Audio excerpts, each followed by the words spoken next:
వేరే, మేము చేసే పని వేరే అనలేదా? అవన్నీ కూడా వదిలేసుకొని ఇక్కడ ఈ రోజు వరకు ఏం చేస్తే అవన్నీ పక్కన పెట్టి ఏం చేసాం, ఈ గ్రామంలోకి ఎంటర్ అయ్యాం. ఈ గ్రామంలో అనేకులకు సువార్త చెప్పాలని, ఇక్కడ ఒక ప్రేయర్ మీటింగ్ పెట్టాలని ఉద్దేశంతో ఏం చేస్తాం, ఇక్కడికి వచ్చాం. ఈ రోజు ఇక్కడ ఏం చేస్తున్నాం, గడుపుతున్నాం, ఆరాధన చేస్తున్నాం. మళ్ళీ ఎక్కడికి వెళ్ళాలి, నేను మా గ్రామంలోకే వెళ్ళాలి. దేవుడు కూడా అంతే. దేవుని యొక్క స్థలం ఎక్కడంటే దేవుని యొక్క రాజ్యము, తండ్రి అయిన దేవుని దగ్గర ఉండేటువంటి స్థలం అయింది. ఆ స్థలాన్ని విడిచి ఏం చేశాడంటే మనందరి కోసం ఏ మహిమ లేకుండా అన్ని కోల్పోయి ఏం చేశాడంటే లోకములో అవతరించాడు. మనం గమనించినట్లయితే ఫిలిప్పీలకు రాసినటువంటి పత్రిక 2వ అధ్యాయము 6వ వచనంలో, ఫిలిప్పీలకు రాసినటువంటి పత్రిక, ఫిలిప్పీలకు రాసినటువంటి పత్రిక 2వ అధ్యాయము 6వ వచనం మనం చూద్దాం. ఆయన దేవుని స్వరూపము కలిగిన వాడై ఉండి, ఆయన దేవుని స్వరూపము కలిగిన వాడై ఉండి దేవునితో సమానముగా ఉండుట విడిచిపెట్టకూడని భాగ్యమని ఎంచుకొనలేదు కానీ మనుషుల పోలికగా పుట్టి దాసుని స్వరూపమును ధరించుకొని తన్ను తానే రిక్తునిగా చేసుకొనెను. మరియు ఆయన ఆకారమందు మనుషుడు కనబడి మరణము పొందునంతగా, అనగా శిలువ మరణము పొందునంతగా విధేయత చూపిన వాడై తన్ను తాను తగ్గించుకొనెను. ఆయన మహిమ వేరే, ఆయనకు ప్రత్యక్షత వేరే, అనుకున్నటువంటి అధికారం వేరే. విశ్వం ఉంది కదా, మన ప్రపంచం ఉన్నది, విశ్వములో ఎన్నో, మన భూమి అనేటువంటిది విశ్వంలో చిన్న భాగం. కానీ భూమిని మించినటువంటి గ్రహాలు ఉన్నాయి, ఇంకా విశ్వము చాలా ఉన్నాయి. ఆ విశ్వానికే అధిపతి అయినటువంటి తండ్రి అయినటువంటి కుమారుడు. మనకు కనిపించేటువంటి సూర్యుడు భూమి కంటే పెద్ద. ఇట్లాంటి ఎన్నో ఉన్నాయి. సూర్యుడి కంటే నక్షత్రములు పెద్దగా, ఇంకా నక్షత్రం కంటే ఇంకా పెద్ద నక్షత్రాలు. వీటన్నిటి అంటే విశ్వము చాలా, కొన్ని వేల కోట్ల నక్షత్రాలు. అంటే విశ్వము చాలా పెద్దది. మనం కొలవలేనంత విశ్వం ఉన్నది. మనము చూడలేము, కొలవలేము, దాని గురించి మాట్లాడలేము, లెక్క వేయలేము. అనంతము. అంత విశ్వానికి అధిపతి అయినటువంటి దేవుని యొక్క కుమారుడు ఎవరు? యేసు.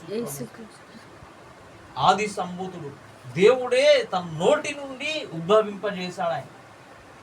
నోటి నుండి ఉద్భవించేసి ఆయన అధికారం ఉన్నటువంటి వ్యక్తి తన కుమారుడికి ఏం చేసిన పని అప్పగించండి. మొత్తం సృష్టించాడు. ఆకాశము, భూమిని, నక్షత్రం అన్ని కూడా సృష్టించాడు. అని అధికారం ఇచ్చేసి పని చేయమన్నాడు. భూమి సృష్టించి భూమిలో ఉన్నటువంటి జనాంగం సృష్టించిన తర్వాత ఆయనకు ఒక పని అప్పగించాడు. ఆ పని చేయడానికి ఏం చేశాడంటే ఆ లోకాన్ని వదిలేసి వచ్చాడు. మనం గమనించినట్లయితే 6వ వచనములో ఆయన దేవుని స్వరూపము కలిగిన వాడై ఉండి, దేవుని స్వరూపం అంటే దేవునికి ఉన్నటువంటి అధికారముల, శక్తి, మహిమ అన్ని కూడా స్వరూపం కలిగిన వాడై ఉండి దేవునితో సమానముగా ఉండుట విడిచిపెట్టకూడని భాగ్యమని ఎంచుకొనలేదు గాని మనుష్యుని పోలికగా పుట్టి దాసుని స్వరూపము ధరించుకొని తను తానే రిక్తుడు. అంటే మహిమలన్నీ కూడా వదిలేసుకున్నాం. ఒక వ్యక్తి మానవుడిగా ఉన్నప్పుడు ఏ విధమైనటువంటి సాధారణమైనటువంటి శక్తులు అవే ఉన్నాయి. నేనున్నాం, నాకున్నటువంటి శక్తి, మహిమ చాలా తక్కువ. ఆ విధానంలో దేవుడు పుట్టాడు భూలోకంలో. అట్లా అవతరించి ఏం చేశాడంటే అందరి పాపముల నిమిత్తం ఆయన బలి అయిపోయాడు. తనను అంటే ఆ మహిమ లోకాన్ని వదిలి తనను తాను తగ్గించుకొని భూలోకంలో ఈ కార్యం చేయడానికి వచ్చాడు. ఈ కార్యం చేయడానికే భూమి మీద ఆయన అవతరించాడు. తనను తానేం చేసుకున్నాడు, తగ్గించుకున్నాడు. కాబట్టి దేవుడు ఇక్కడే పుట్టాడు కాబట్టి ఆయన లోకం ఇది కాదు, ఆయన ఇక్కడి వాడు కాదు. ఆయన ఇక్కడ అవతరించక ముందు కూడా ఉన్నతమైనటువంటి స్థితిలో ఉన్నటువంటి వ్యక్తి. ఏదో ఒక రోజు మేము ఒక రోజు ఇక్కడికి వచ్చిపోయినంత పనిగా ఆయన భూలోకంలోకి వచ్చి మరణించి తిరిగి లేచి వెళ్ళిపోయాము. కాబట్టి అలాంటి దేవుడు ఏం చేస్తాడు, అందరి కోసం ఏం చేస్తాడంటే బలి అయిపోవడానికి వచ్చి, బలి అయిపోయినటువంటి వ్యక్తి ఏం చేస్తాడు, భూమి మీద అవతరించినప్పుడు తన శిష్యులందరికీ కూడా బోధిస్తూ ఏమని చెప్తున్నారు, నేనే మార్గము నేనే, సత్యము నేనే, జీవము. నా తప్ప ఎవరు కూడా తండ్రి దగ్గరికి రాలేడు. తండ్రి దగ్గరికి అన్న దేవునికి రాజ్యంలోకి రాలేడు. ఎవడైనా నువ్వు దేవునికి రాజ్యంలోకి వెళ్ళాలి అన్నప్పుడు మనకందరికి తెలుసు, నరకం ఉన్నది ఒకవైపు, పరలోక రాజ్యం ఉన్నది. నరకంలోనే అగ్ని ఉంటది, అగ్ని ఆరదు, పురుగు చావదు. అంటే మనలో శరీరం ఉన్నది, ఆత్మ ఉన్నది, ప్రాణం. మనం మరణించినప్పుడు ఏమవుతుందంటే మన శరీరం మట్టిలో కలిసిపోతుంది, ఆత్మ ఏమో తయారు చేసినటువంటి దేవుని దగ్గరికి వెళ్ళిపోతుంది. అయితే మళ్ళీ ఏమవుతుంది, దేవునికి రాకడ వచ్చినప్పుడు ఏమవుతుందంటే మనం ఉన్నటువంటి శరీరం, మహిమ శరీరాన్ని ధరించుకొని ఏం చేస్తామంటే రక్షణ పొందినటువంటి జనాంగం అంతా కూడా ఏమైపోతుందంటే పరలోక రాజ్యంలో వెళ్తారు. రక్షణ పొందని వారు ఏమంటారు, అగ్నిలో వెళ్ళిపోతారు. అది నిత్యము, ఇదేమో తాత్కాలికము, అదేమో నిత్యం. ఒకడు పరలోక రాజ్యంలో ప్రవేశిస్తే నిత్యం, లెక్కలేనన్ని సంవత్సరాలు అక్కడే ఉంటాడు, ఇక రావడం కుదరదు. అగ్నిలో ప్రవేశిస్తే లెక్కలేనన్ని సంవత్సరాలు అగ్నిలో యాతన పడాలి, మళ్ళీ రావడానికి అవకాశం లేదు, రావడానికి అవకాశం. కాబట్టి దేవునికి రాజ్యంలో ఎవడైనా ప్రవేశించాలి అంటే, పరలోక రాజ్యంలో ఎవడైనా వెళ్ళాలి అంటే, తండ్రి దగ్గరికి వెళ్ళాలి అంటే, ఇక మార్గం ఎవరు? యేసే మార్గం. నేనే మార్గము, వేరొక అవకాశం లేదు. నేనే మార్గం అంటే వేరొక మార్గం అయితే లేదు. యేసే మార్గము. ఆ మార్గములో ప్రవేశిస్తే ఏమవుతుందంటే మనకి దేవుడు దొరుకుతాడు, తండ్రి అయినటువంటి దేవుడు దొరుకుతారు. తండ్రి అయినటువంటి దేవుడు దొరికినటువంటి దేవునికి రాజ్యం అనేటువంటిది మనకి లభిస్తుంది. మరి ఆ మార్గములో వెళితేనే, ఆ మార్గంలో ప్రవేశిస్తేనే మనకి మార్గం అనేటువంటిది దొరుకుతుంది. ఆ మార్గం అందరికీ దొరుకుతుందా అంటే అందరికీ దొరకదు. దేవుని యొక్క మార్గము కొందరికే దొరుకుతుంది. దేవుని రాజ్యంలో ప్రవేశించే వారికి మాత్రమే దొరుకుతుంది. మనం బాప్తిస్తం పొందినంత మాత్రాన, చర్చ్కి వెళ్ళినంత మాత్రాన, దేవుని కొరకు కానుకలు ఇచ్చినంత మాత్రాన ఏమవుతుందంటే మార్గము మనకు దొరకదు, రాజ్యం మనకు దొరకదు. మరి ఎలా దొరుకుతుందయ్యా అంటే దేవుని యొక్క వాక్యానుసారంగా మన జీవితాన్ని నడుచుకున్నప్పుడు, దేవుడు ఏదైతే చెప్పాడో ఆ విషయాలన్నీ కూడా తెలుసుకొని జ్ఞానానుసారంగా మనము ఆయన వెంబడించినప్పుడు, అనుసరించినప్పుడు ఏమవుతుందో మనకి దేవుని రాజ్యం అనేటువంటిది దొరుకుతుంది. మనం గమనించినట్లయితే కొంతమంది సేవకులకు దేవునికి రాజ్యం దొరకలేదు. దేవుని నామంలో అద్భుతాలు చేసి, ఆశ్చర్యాలు చేసి ఎంతో మందికి రక్షణ సువార్త చెప్పిన జనాంగం ఉన్నారు. కొంతమంది వారికి ఏం దొరకలేదు అంటే దేవుని రాజ్యం దొరకలేదు, దేవునికి మార్గం దొరకలేదు. అంటే సేవకులకే దేవునికి మార్గం దొరకలేదంటే మరి సాధారణ వ్యక్తుల పరిస్థితి ఏంటి? మనం గమనించినట్లయితే మత్తయి సువార్త 7వ అధ్యాయము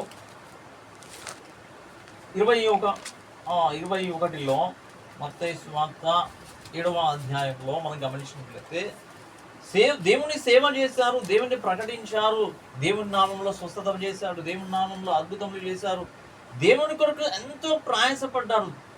చూస్తే పెద్ద పెద్ద సేవకులు, కానీ మనకి ఏం దొరకలేదు అంటే దేవుని యొక్క మార్గం దొరకలేదు. మనం గమనించినట్లయితే 7వ అధ్యాయం 21వ వచనంలో ప్రభువా ప్రభువా ప్రభువా అని నన్ను పిలుచు ప్రతివాడును పరలోక రాజ్యంలో ప్రవేశింపడు గాని పరలోకమందున నా తండ్రి చిత్త ప్రకారము చేయువాడే ప్రవేశించును. 22వ వచనంలో ఆ దినమందు అనేకులు నన్ను చూచి ప్రభువా ప్రభువా మేము నీ నామమున ప్రవచింపలేదా, నీ నామమున దెయ్యములు వెళ్ళగొట్టలేదా, నీ నామమున అనేకమైన అద్భుతములు చేయలేదా అని చెప్పుదురు. అప్పుడు నేను మిమ్మల్ని ఎన్నడూ ఎరుగను అక్రమము చేయువారులారా. దేవుడు ఏమంటాడట, నేను నిన్ను ఎన్నడూ కూడా ఎరగను అంటే తెలియదు. అంటే మరి నీ నామంలో స్వస్థత చేశాం కదా, నీ నామంలో అద్భుతములు చేశాం కదా, నీ నామంలో వేల జనాంగానికి సువార్త చెప్పాం కదా, ఎంతో ఖర్చు పెట్టాం కదా, నేను తెలియదంటే ఏంటి? ఎందుకు తెలియడం లేదు అంటున్నాను అంటే మనకి మార్గము దొరకలేదు. ఎందుకు లేదు? మార్గము, నేనే మార్గము, నేనే సత్యము, నా ద్వారానే ఆయనను ఫాలో అయితేనే, ఆయన బాటలో వెళితేనే తండ్రి దగ్గరికి చేరుతాను కదా. ఆ తండ్రి యొక్క బాటలో నడవలేదు, ఆ తండ్రి చిత్తంలో ప్రవేశించలేదు, మార్గము దొరకలేదు. కాబట్టి దేవునికి రాజ్యంలో ప్రవేశించడానికి అనర్హులైపోయారు. దేవునికి రాజ్యంలో వెళ్ళడానికి అవకాశం లేకపోయింది. ఎందుకంటే మార్గం అనేటువంటిది దొరకలేదు. ఎందుకంటే జీవ మార్గం అనేటువంటిది ఎప్పుడు దొరుకుతుంది అంటే దాన్ని కనుగొన్నప్పుడే మనకు దొరుకుతుంది. జీవ మార్గం ఎందుకు? దేవునికి రాజ్యం ఆయనని కనుగొన్నప్పుడే దొరుకుతుంది. అందుకే ఏం చేయలేదట వీళ్ళలో ఒక లోపం ఉన్నది, అందుకే దొరకలే. నా తండ్రి చిత్త ప్రకారం చేయువాడే ప్రవేశించును. ఏం చేయాలి? తండ్రి చిత్తము చేయాలి. రక్షణ పొంది, మారు మనసు పొంది, బాప్తిస్మం పొంది, దేవుని కొరకు ఎంతో మనం కానుకలు ఇవన్నీ కూడా పక్కకు పెడితే ఏం చేస్తే దేవుని రాజ్యంలో, పరలోక రాజ్యంలో వెళ్తాం? తండ్రి చిత్తము చేయాలి. తండ్రి చిత్తం ఏం చేయాలి? తండ్రి చిత్తం ఏంది? తండ్రి చిత్తం ఏం చేయాలి? తండ్రి ఏం చెప్పాడు అంటే తన కుమారుని ఏం చేస్తాడు? అన్నయ్యుల కంటే శ్రేష్టముగా చేస్తాడు. తన కుమారుని ద్వారానే ఏమొస్తుంది? ఇప్పుడు రక్షణ వస్తుంది. తన కుమారుని ద్వారా ఏమొస్తుంది? మారు మనసు వస్తుంది. తన కుమారుని ద్వారా ఏమొస్తుంది? దేవుని పరలోక రాజ్యం అనేటువంటిది ఉన్నది. తండ్రి యొక్క కుమారుడు ఏదైతే తండ్రి కుమారుని ఎలాగో హెచ్చించాడో అన్ని నామముల కంటే పైనామము. మనం గమనించినట్లయితే ఇందాక చదువుకున్నటువంటి లేఖనం ఫిలిప్పీయులకు రాసినటువంటి పత్రికలో 2వ అధ్యాయంలో దేవుడు తన కుమారుని ఎంతగా హెచ్చించాడో, మనం అందరం కూడా దేవుని యొక్క కుమారుణ్ణి అనుసరిస్తేనే మనకి ఏం దొరుకుతుంది? మార్గము అనేటువంటి దొరుకుతుంది. 2వ అధ్యాయము ఫిలిప్పీ 2వ అధ్యాయము 9వ వచనము. 2వ అధ్యాయము 9వ వచనములో అందుచేత పరలోకమందున్న వారిలో గాని భూమి మీద ఉన్న వారిలో గాని భూమి క్రింద ఉన్న వారిలో గాని ప్రతి వాని మోకాళ్ళు యేసు నామమున వంగునట్లును ప్రతి వాని నాలుకయు తండ్రి అయిన దేవుని మహిమార్థమై యేసుక్రీస్తు ప్రభువని ఒప్పుకొన్నట్లును దేవుడు ఆయనను అత్యధికముగా హెచ్చించి ప్రతి నామమునకు పైనామమును ఆయనకు అనుగ్రహించాడు. హల్లెలూయా. సృష్టి మొత్తానికి అధిపతి అయినటువంటి దేవుడు తన కుమారుని ఎట్లా హెచ్చించాడు? అత్యధికంగా హెచ్చించాడు. పరలోక రాజ్యంలో ఉన్న దేవదూతలు కానీ, పరలోక రాజ్యంలో ఉన్న వారు కానీ, భూమి మీద ఉన్నవారు కానీ, భూమి కింద పాతాళంలో ఉన్నవారు ఎవరైనా సరే, ఇప్పుడు తండ్రి అంటే తన కుమారుడు ఉన్నాడు కదా, ఆ కుమారుడిని ఏం చేయాలి? ఆయన నామాన్ని ఘనపరచాలి. ఆయన నామాన్ని ఘనపరచాలి. ఆయన నామము ద్వారానే ఇప్పుడు ఏం జరుగుతుంది? దేవునికి రాజ్యము మార్గం అనేటువంటిది దొరుకుతుంది. ఇప్పుడు ఎవరు నేరుగా తండ్రి దగ్గరికి ఎవడు పోవడానికి అవకాశం కూడా లేదు. తండ్రి నీ దగ్గరకు వస్తానంటే దేవుడు ఏం చేస్తాడంటే నా కుమారుడు ఉన్నాడు, ఆయన మార్గంలో నువ్వు వెళ్ళాలి, ఆయన ద్వారానే ఇక్కడికి రావాలి. కానీ నువ్వు నా ద్వారా రావడం సాధ్యము కాదు. ఆయన ఎక్కడో సమీపింపడానికి తేజస్సులో ఉన్నాడు. ఆయన మనం చేరుకోలేము కనుకనే తన కుమారుని భూలోకంలోకి పంపించి ఇగో ఇలా రండి అన్నాడు. అని ఒక మార్గము చూపించాడు. అందుకే నేనే మార్గము, నేనే సత్యము, నేనే జీవమునై ఉన్నాను. ఆ మార్గములో ప్రవేశిస్తే, ఆ మార్గాన్ని అనుసరిస్తే మనకేం దొరుకుతుంది? దేవునికి రాజ్యం దొరుకుతుంది. అందుకే మనం నేరుగా యేసుక్రీస్తు ద్వారానే మనకి ఏమొస్తుంది? విమోచన వస్తుంది. యేసు రక్తంలోనే వస్తుంది మనకి విమోచన. యేసు రక్తంలోనే స్వస్థత వస్తుంది. యేసు నామము ద్వారానే దెయ్యాలు వెళ్ళగొడతాం. యేసు మార్గము ద్వారానే దేవునికి రాజ్యంలోకి ఎవరైనా, పరలోకంలో ఉన్న వ్యక్తి అయినా, భూలోకంలో ఉన్న వ్యక్తి అయినా, భూమి క్రింద ఉన్న వ్యక్తులైన, విశ్వంలో ఎక్కడ ఎవడైనా సరే ఉన్నటువంటి వ్యక్తి అందరూ కూడా ఎక్కడికి రావాలంటే యేసు పాదాల దగ్గరికి రావలసిందే. యేసు పాదాల చెంతనే ఉన్నది ఇప్పుడు మోక్షం. యేసు పాదాల చెంతనే పరలోక రాజ్యానికి మార్గం ఉన్నది. కాబట్టి ఆ మార్గములో వస్తేనేముంది? దేవునికి రాజ్యము దొరుకుతుంది. అందుకే మనం గమనించినట్లయితే డిఫరెంట్ బోధలు ఉన్నాయి. కొంతమంది తండ్రిని ఆరాధిస్తారు, యేసును వదిలేస్తారు లేదా. కొంతమంది ఏం చేస్తారంటే ఆత్మ లేదంట. ఇలా డిఫరెంట్ సిద్ధాంతాలన్నీ కూడా ఏం చేసింది? అపవాది లోకంలోకి ప్రవేశింపజేసింది. ఇప్పుడు కుమారుడు అర్థం కావాలి అంటే ఆత్మ అనేటువంటిది కావాలి. తన కుమారుడు మరణించి తిరిగి లేస్తూ వెళ్ళిపోయినప్పుడు ఏం చేస్తాడు? ఆదరణకర్తను భూమి మీద పంపించాడు. ఎందుకయ్యా ఆదరణకర్త నీకు? ఆదరణకర్త ఎందుకు? నాకు యేసు కావాలి, కానీ ఆదరణకర్త ఎందుకంటే ఆ ఆదరణకర్త ఏం చేస్తాడంటే యేసు మార్గాన్ని నీకు చూపిస్తాడు. హల్లెలూయా.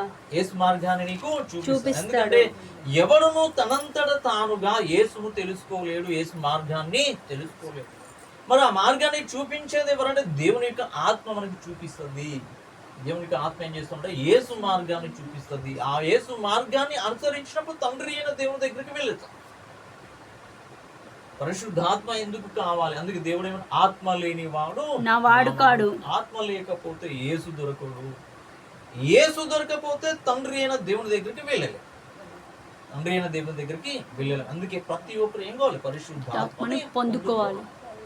పరిశుద్ధాత్మ లేదా నీకు మార్గము దొరకదు. పరిశుద్ధాత్మ లేకుండా నీకు ఏ విధమైనటువంటి మధ్యవర్తి లేడిగా, వేరొక మధ్యవర్తి లేడు. ఎందుకంటే తండ్రి అయిన దేవునికి భూమి మీద ఉన్నటువంటి మనకు ఒక్కనే ఒకడు మధ్యవర్తి, ఆయనే యేసు ప్రభువు. మనం గమనించినట్లయితే తిమోతి రాసిన మొదటి పత్రిక 2వ అధ్యాయంలో మనం గమనించినట్లయితే 5వ వచనములో దేవుడు ఒక్కడే దేవునికి నరులకును మధ్యవర్తి ఒక్కడే, ఆయన క్రీస్తు యేసును నరుడు అంట. క్రీస్తు యేసు నరుడుగా భూమి మీద అవతరించాడు. ఇప్పుడు మధ్యవర్తి ఎవడు లేడు. యేసును చేరుకోవడానికి మధ్యవర్తి ఎవరు కూడా లేరు. ఒకవేళ నువ్వు మధ్యవర్తి ద్వారా వెళ్ళాలి అనుకుంటే వెళ్ళలేవు. ఏ మధ్యవర్తి అక్కర లేకుండా మనకున్నటువంటి మధ్యవర్తి ఎవరంటే యేసే. తండ్రిని చేరాలి అంటే ఇప్పుడు ఎవరు మధ్యవర్తి? యేసు అనేటువంటి మధ్యవర్తి ఉన్నారు. ఆ మధ్యవర్తిని మనం చేరాలి అంటే మళ్ళీ పరిశుద్ధాత్మ అనేటువంటిది మనకి కావాలి. ఈ పరిశుద్ధాత్మ సహాయంతో మధ్యవర్తి దొరుకుతున్నాడు. ఆ మధ్యవర్తి సహాయంతో మళ్ళీ దేవుణ్ణి చేసుకోవాలనుకున్నాం. దేవుని రాజ్యంలోకి మనం ప్రవేశిస్తున్నాం. కాబట్టి మనం మధ్యవర్తి యేసు ప్రభువు. అందుకే నరుడుగా ఆయన ఎందుకు నరుడుగా అవతరించాడు అంటే, నరుడుగా అవతరించడానికి ప్రధాన కారణం ఏంటంటే మనమందరం కూడా ఎవరము? నరులమే. మనమందరం కూడా నరులము కావాల్సి నరుల మధ్యలో నివసిస్తూ ఆ నరులకే దేవునికి మధ్యవర్తిత్వాన్ని ఆయన ఏం చేశాడు? కలుగజేస్తాడు. ఆ నరులకి ఇటు దేవునికి మధ్యవర్తిత్వాన్ని వహించినటువంటి ఏకైక గొప్ప దేవుడు యేసు ప్రభువు. అందుకే ఆయన భూలోకంలో అవతరించాడు కాబట్టి, భూమిలో పుట్టాడు కాబట్టి ఏమంటున్నాం? ఆయన్ని నరుడు అంటాడు. కాబట్టి ఆ మధ్యవర్తిత్వం ద్వారా ఏం దొరుకుతుందండి? ఇప్పుడు మనకి దేవుని యొక్క మార్గము దొరుకుతుంది. అందుకే మనకి ఏం కావాలి అంటే, ముందు నేనే మార్గము నేనే సత్యం అన్నాను కదా. నేనే మార్గము నేనే సత్యం అన్నటువంటి ఆ మార్గములో మనం ప్రవేశించాలి. ఆ మార్గంలో ఏం చేయాలి? ఇప్పుడు మనం ప్రవేశించాలి. మరి ఆ మార్గంలో ప్రవేశించడానికి మనకున్న ఏకైక సహాయం ఎవరో తెలుసా? ఏకైక సహాయము పరిశుద్ధాత్మ. యేసు మార్గములో ప్రవేశించడానికి ఏకైక మార్గం ఎవరు? ఇప్పుడు పరిశుద్ధాత్మ. ఆ పరిశుద్ధాత్మ ఏం చేస్తుందో మనకి వివేచన ఇస్తుంది, శక్తిని ఇస్తుంది, బుద్ధిని ఇస్తుంది. దేవునికి మార్గాన్ని ఏం చేస్తుంది? చూపిస్తుంది. చాలా మంది ఇందాక చదువుకున్నాం మనం, చాలా మంది సేవకులకి ఏం దొరకలేదు? దేవుని రాజ్యం దొరికింది. దేవుని మార్గం మనం అనుకుంటున్నాం, చాలా మంది సేవకులు అనుకుంటున్నాం, చాలా మంది గొప్పవారు అనుకుంటాం, భక్తి పరులు అనుకుంటాం. వీళ్ళందరూ చూస్తే దేవుని రాజ్యంలోకి వెళ్ళే సమయంలో అందరూ కూడా నెట్టివేయబడతారు. ఎవరైతే సరైన మార్గంలో నడుచుకుంటూ వెళ్ళిన వారు మాత్రమే దేవునికి రాజ్యంలో ప్రవేశిస్తారు. ఎందుకంటే దేవుడు ఎవరు? న్యాయవంతుడు. ఎలాంటి వాడు ఆయన? న్యాయవంతుడు. అందరికి తీర్పు తీర్చువాడు న్యాయవంతుడు గాక ఆయనకి అందరూ కూడా సమానమే. ఒకరు గొప్ప, ఒకరు తక్కువ, ఒకరు ఆయనకి ఇష్టమైన వారు, ఇలాంటివి ఏమి ఉండవు. ఆయనకి అందరూ సమానమే. కాబట్టి మనం ఏమి చేయాలి అంటే, ముందుగా యేసు మార్గము అనేటువంటిది ఉంది కదా, యేసు మార్గం ఉంది కదా, ఆ మార్గము మనకు దొరకాలి. ఆ మార్గము దొరికితేనే పరలోక రాజ్యము. ఆ మార్గము అనేటువంటిది మనకు దొరికితేనే దేవునికి రాజ్యము కావాలి. అందుకే తండ్రి చిత్తము చేయాలి. మార్గం దొరికినప్పుడే కదా మనకి తండ్రి చిత్తం ఏంటంటే కుమారుని ద్వారా దేవుని యొక్క పరలోక రాజ్యంలోకి వెళ్ళాలి. ఏందయ్యా తండ్రి చిత్తం అంటే కుమారుడు తనకి ఇష్టమైనటువంటి కుమారుని హెచ్చించాడు. తను ఏర్పరచుకున్న తన నోటిలో నుండి వచ్చినటువంటి కుమారుని ఏంటంటే అత్యధికముగా హెచ్చించాడు. అతని ద్వారానే మోక్షం ఉన్నది, అతని ద్వారానే పరలోక రాజ్యం ఉన్నది. ఆ మార్గం ద్వారానే ఏం చేయాలి? జీవ మార్గంలోకి వెళ్ళాలి. అది ఏంది? దేవుని యొక్క చిత్తము, తండ్రి యొక్క చిత్తం. అలా కాకుండా మనం వేరొక మార్గంలో వేరొక రూట్లో వెళ్దాము అనుకుంటే సాధ్యము కాదు. వేరొక రూట్లో వెళ్దాము అనుకుంటే ఏమవుతుంది? ఇప్పుడు సాధ్యముగా లోకములో అనేకమైనటువంటి బోధలు వచ్చాయి, ఎన్నో విచిత్రమైనటువంటి బోధలు ఉన్నాయి. ఎందుకంటే దేవుని యొక్క లేఖనమే సెలవిస్తుంది. మనం గమనించినట్లయితే 1 యోహాను 4వ అధ్యాయములో దేవుడు సత్యము కనుక ఆ సత్యాన్ని చెడగొట్టడానికి అపవాదు ఏం చేస్తుందో తెలుసా? మనం గమనించినట్లయితే మనం ఆశ్చర్యపోయే సంగతి, మనం జాగ్రత్తగా ఉండవలసినటువంటి సంగతి ఏందో తెలుసా? 1 యోహాను 4వ అధ్యాయం 1వ వచనములో, ప్రియులారా అనేకులైన అబద్ధ ప్రవక్తలు లోకంలోనికి బయలు వెళ్ళి ఉన్నారు గనుక ప్రతి ఆత్మను నమ్మక ఆయా ఆత్మలు దేవుని సంబంధమైనవో కావో పరీక్షించుడి. ఆత్మలను ఏం చేయాలి మనం ఇప్పుడు? పరీక్షించాలి. ఎలా అయ్యాను పరీక్షిస్తామంటే ఆ ఆత్మను పరీక్షించాలంటే ముందు నీకేం కావాలి? ఆత్మ, దేవుని ఆత్మ, పరిశుద్ధాత్మ నీకు కావాలి. పరిశుద్ధాత్మ పొందుకొనకుండా నువ్వేం చేయలేవు అంటే ఆత్మలను పరిశోధించలేవు. ఆత్మలను పరిశోధించకపోతే మార్గం అనేటువంటిది నీకు దొరకదు. ఎందుకంటే దేవునికి రాజ్యంలోకి ప్రవేశించకుండా అనేకులను దారి మళ్లించడానికి అపవాది కూడా తను సిద్ధం చేసింది. అపవాది యొక్క బోధకులు ఉన్నారు, అపవాది యొక్క ప్రవక్తలు ఉన్నారు, అపవాది యొక్క సైన్యము. వారందరూ వేరే గ్రంథాలు ఏం పట్టుకోరు, ఇదే పట్టుకుంటారు. ఏం పట్టుకుంటారు? ఇదే గ్రంథం పట్టుకుంటారు. ఇదే గ్రంథం పట్టుకొని ఏం చేస్తారంటే లేఖనాలను మార్గానికి వ్యతిరేకంగా ఏం చేస్తారు? తిప్పేస్తారు.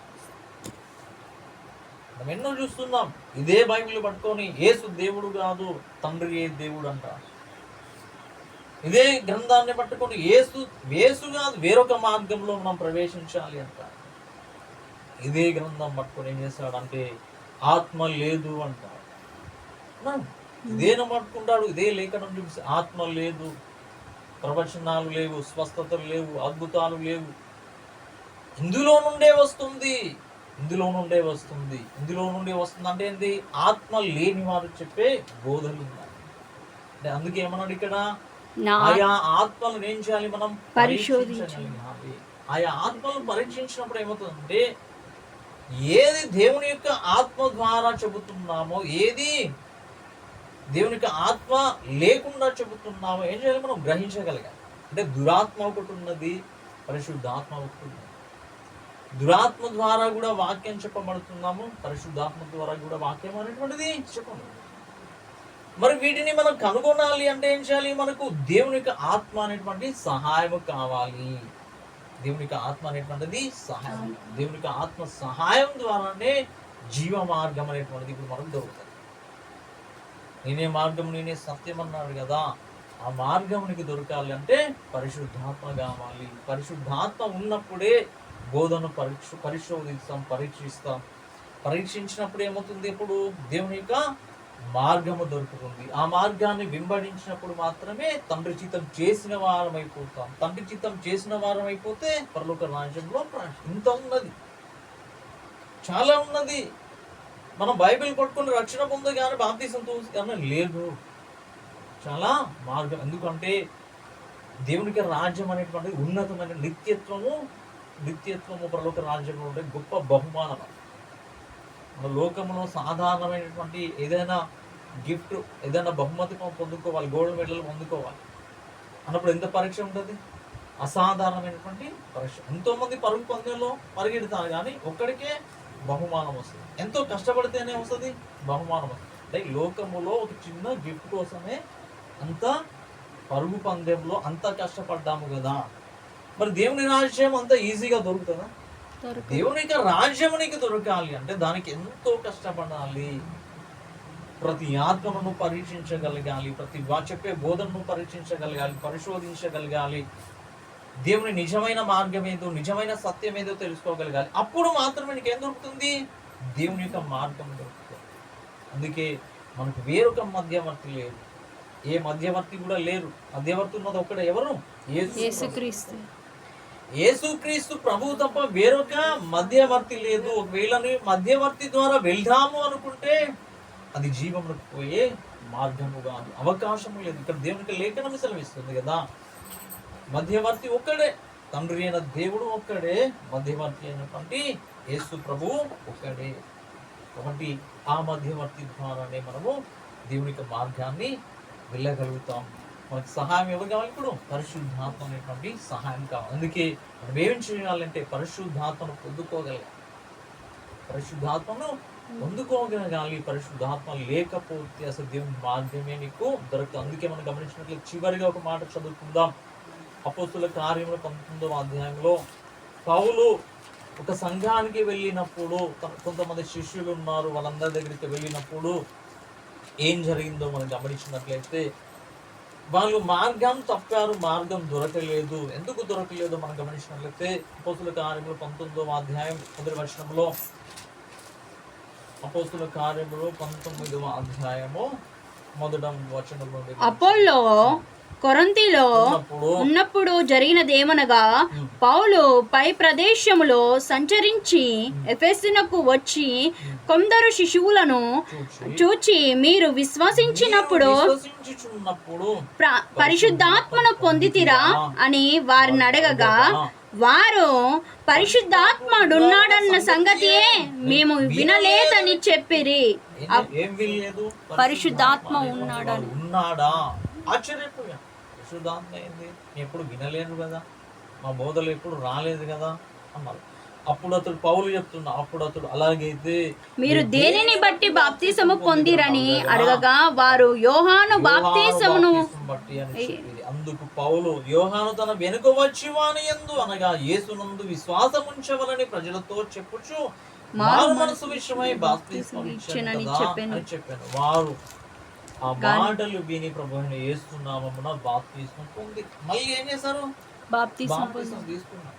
వాళ్ళు బాప్తిసం తీసుకున్నప్పుడు ఏం చేయాలి? పరిశుద్ధాత్మను ఎరగలేదు, పరిశుద్ధాత్మ యొక్క విషయం వారికి తెలియదు. ఇప్పుడు పౌలు వచ్చి చెబుతున్నాడు, మీరు విశ్వసించినప్పుడు పరిశుద్ధాత్మను పొందారా? అసలు పరిశుద్ధాత్మ ఉందా అన్న సంగతే మాకు తెలియలేదు పౌలా. అలా కాదు, అది సరైన మార్గం కాదు, సరైన విధానం కాదు. పరిశుద్ధాత్మ సహాయం ద్వారా మనకు మార్గం దొరుకుతుంది. కాబట్టి అని లేనంత కాలం మీకు ఏం దొరకదు? మార్గం దొరకదు, రాజ్యము దొరకదు. అంటే వీళ్ళందరూ కూడా ఎవరు? శిష్యులు అంట. ఎవరు వీళ్ళందరూ? శిష్యులే. కానీ ఏం లేదు, దేవునికి ఆత్మ లేదు. దేవునికి ఆత్మ లేదు కనుక దేవుని వారు వాళ్ళు కాదు. లోకంలో అనేకమైనటువంటి బోధలు ఉన్నాయి. ఏమైనా ఆత్మ లేని సంఘాలు ఉన్నాయి, ఆత్మ లేని సంఘాలు ఉన్నాయి, స్వస్థతను విశ్వసించని సంఘాలు ఉన్నాయి, మధ్యవర్తిగా దేవుని కాక వేరొక వ్యక్తిని పెట్టినటువంటి సంఘాలు ఉన్నాయి. ఇవన్నీ ఏమైపోతాయి అంటే ఈ మార్గాలలో వెళ్ళినప్పుడు ఏమవుతుంటే దేవుని యొక్క చిత్తం అనేటువంటిది గ్రహించలేము. దేవుని యొక్క చిత్తం అనేటువంటిది మనము ఎరగని వారు. అప్పుడు ప్రభువా అని పిలిచిన వాడు ప్రతిరోజు మార్గంలో వెళ్ళలేనటువంటి ఆ అనుభవం మళ్ళీ ఎవరికి వస్తుంది? వీళ్ళు అనుసరించిన వాళ్ళకి వస్తుంది. అందుకే మనం ఆ మార్గంలో వెళ్ళొద్దు. మనం ఏ మార్గంలో వెళ్ళాలంటే మధ్యవర్తిగా యేసు నుంచి తండ్రికి, మధ్యవర్తిగా కుమారు నుంచి ఆ కుమారుని మార్గములో మనం ప్రవేశిస్తానే. అది ప్రవేశించాలి అంటే నీకు చూపించేది ఒకటి దేవుని యొక్క ఆత్మే. అప్పుడు మనం గమనించినట్లయితే 6వ వచనంలో, తర్వాత పౌలు వారి మీద చేతులు ఉంచగా పరిశుద్ధాత్మ వారి మీదికి వచ్చాను. అప్పుడు వారు భాషలతో మాట్లాడుటకును ప్రవచించుటకును మొదలుపెట్టి భాషలతో మాట్లాడుటకును ప్రవచించుటకును ఏం చేశారు? మొదలుపెట్టిరి. వారందరూ ఇంచుమించు 12 పురుషులు, 12 మంది శిష్యులు, 12 మంది పురుషులు. అంటే మనం ఏం కావాలి? ఇప్పుడు జీవ మార్గం నీకు దొరకాలి, దేవుని యొక్క మార్గం నీకు దొరకాలి అంటే ముఖ్యంగా ఏం దొరకాలి? దేవుని యొక్క ఆత్మ నీకు కావాలి, పరిశుద్ధాత్మ అనేటువంటిది కావాలి. ఆ పరిశుద్ధాత్మను పొందుకోగలిగితే అపరిశుద్ధాత్మ నీవు పొందుకోగలిగితే ఏం దొరుకుతుంది? ఇప్పుడు దేవుని యొక్క మార్గం, నేనే మార్గం నేనే సత్యం అన్నది అది దొరుకుతుంది. అది దొరకాలంటే ముందు ఏం దొరకాలి? దేవుని యొక్క ఆత్మ మనకి కావాలి. అందుకే పేతురు కూడా కొర్నేలు ఇంటికి వెళ్ళినప్పుడు వారందరికీ కూడా మాటలాడుచుండగానే దేవుని యొక్క ఆత్మ వారి మీదకి ప్రవేశించి మాట్లాడారు. కాబట్టి మన భాషలతో మాట్లాడుతున్నాము అంటే ఏమున్నప్పుడు మనకు దేవుని యొక్క ఆత్మ ఉన్నట్టు. అలా మాట్లాడలేదా, లేకపోతే దేవుని యొక్క ఆత్మ మనలో లేదా, ఆత్మ కొరకు మనం ప్రయాసపడలేదా, అప్పుడు ఏమవుతుందంటే మనకు దేవుని యొక్క మార్గం దొరకదు. అపోస్తుల కార్యములు 10వ అధ్యాయము అని గమనించినట్లయితే చివరి మాట, అపోస్తుల కార్యములు 10వ అధ్యాయము, అపోస్తుల కార్యములు 113 అధ్యాయము మనం గమనించినట్లయితే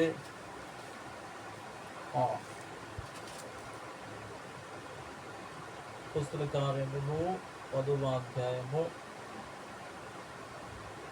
40వ వచనం నుండి చదువుకుందాం.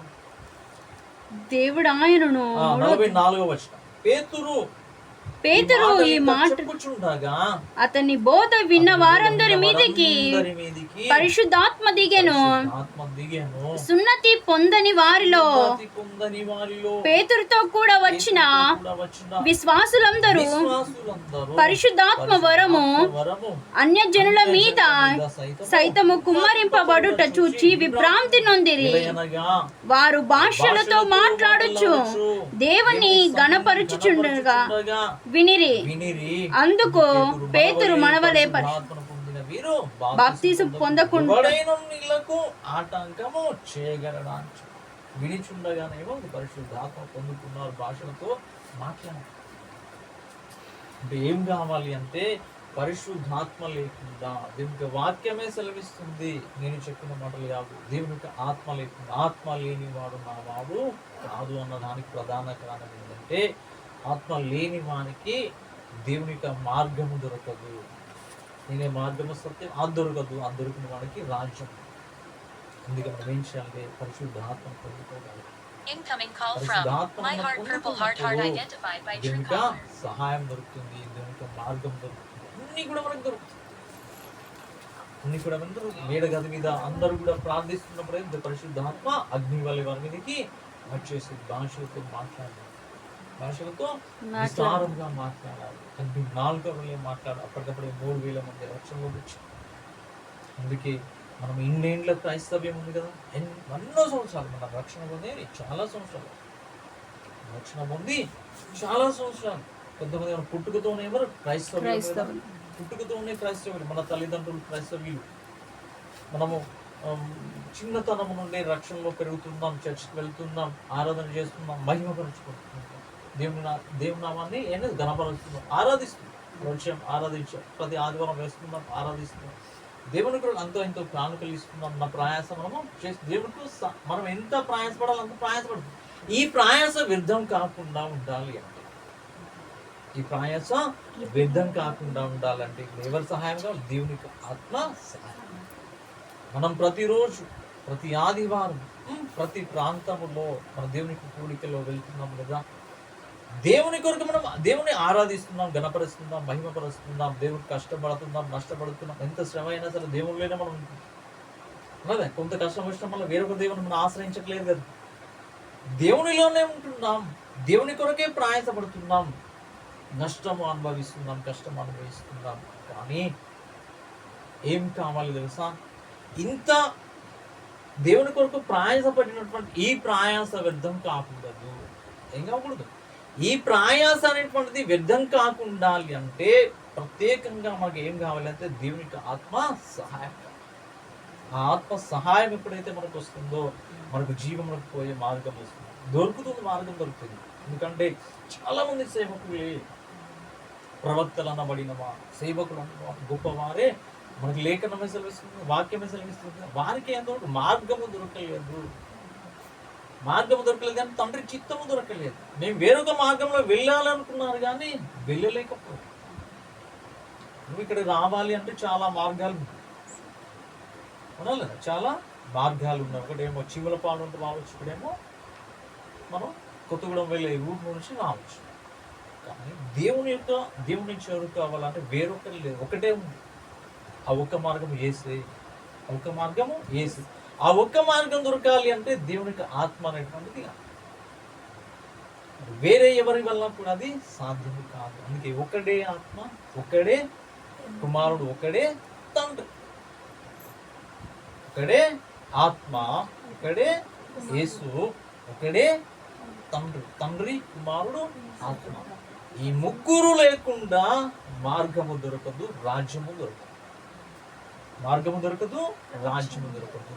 కాబట్టి ఈ మూడు విధానాల్లో మన ఆత్మను పొందుకోవాలి, మార్గము దొరుకుతుంది. పరిశుద్ధాత్మ యొక్క పనేంటి? పరిశుద్ధాత్మ యొక్క పనేంటంటే కుమారుని చూపిస్తుంది నీకు.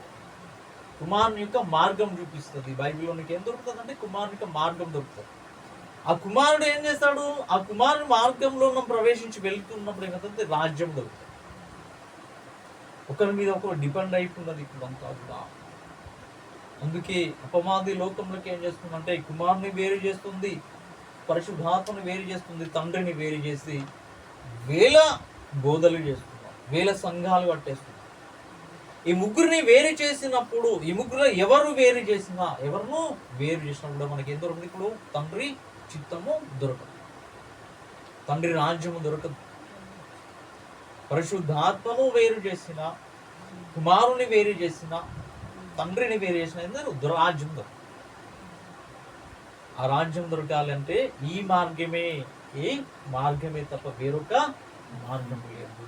ఆ మార్గంలో మనం ప్రవేశిద్దాం. దేవుని రాజ్యంలో మనం అందరం కూడా ప్రవేశిద్దాం. చిన్న ప్రార్థన చేసుకుందాం. దేవానికి